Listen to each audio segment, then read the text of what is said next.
السلام علیکم ورحمۃ اللہ تعالی وبرکاتہ۔ ضرور اللہم انا نجعلک فی نحورہم ونعوذ بک من شرورہم، یہ کثرت سے دعا مانگی جائے اور اس دعا کو پھیلایا جائے۔ اس کے علاوہ حسبنا اللہ ونعم الوکیل، نعم المولا ونعم النصیر، اس کی بھی کثرت کی جائے۔ اور آیت کریمہ سبحانک اللہم، آیت کریمہ جو ہے لا الہ الا انت سبحانک انی کنت من الظالمین،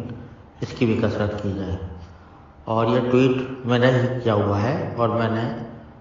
ہی در حقیقت یہ ٹویٹ ڈالا ہے تاکہ جو ہماری افواج ہیں ان کی حوصلہ افزائی ہو، اور یہ حوصلہ افزائی پورے ملک کو، پورے قوم کو کرنی چاہیے، کیونکہ اس وقت وہ نشانے پر ہیں اور وہی ہم ماشاءاللہ ملک کے دفاع کے لیے چاق و چوبند تیار ہیں۔ اگرچہ لڑائی اور جنگ موجودہ حالات میں کسی کے لیے بھی فائدہ مند نہیں ہے اور امن کی کوشش کرنی چاہیے، لیکن اگر جنگ مسلط کی گئی تو پھر اس کا مقابلہ ڈٹ کر کرنا چاہیے اور ہماری افواج اس کے اوپر حوصلہ افزائی کرنی چاہیے۔ اللہ تعالیٰ پاکستان کو ہر قسم کے شر سے محفوظ رکھے اور دشمنوں کی سازشوں کو ناکام بنائے، اور ہماری افواج اور ہماری حکومت کو پورا حوصلہ دے کہ وہ اس کڑے وقت میں صحیح فیصلے کریں اور صحیح فیصلوں کی بنیاد پر ملک کی کشتی کو چلائیں۔ اور اس موقع پر داخلی اختلافات کو ہرگز ہوا نہ دینی چاہیے اور سب کو،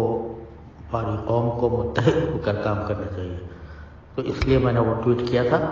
اور الحمدللہ خوب بصیرت کے ساتھ کیا تھا، اور واقعتاً ہماری افواج تحسین کے مستحق ہیں کہ انہوں نے ایسے انداز سے جواب دیا ہے جس میں ایک ذمہ دار ملک کا جو توعیہ ہونا چاہیے وہ بھی اختیار کیا، اور اس کے ساتھ ساتھ انہوں نے اپنی دفاعی صلاحیت کا بھی پورا مظاہرہ کیا، اور مظاہرہ کر کے اندر آنے والے جہازوں کو گرایا، اور اس کا ثبوت یہ ہے کہ پائلٹ پاکستان کے قبضے میں ہے۔ اللہ سبحانہ و تعالیٰ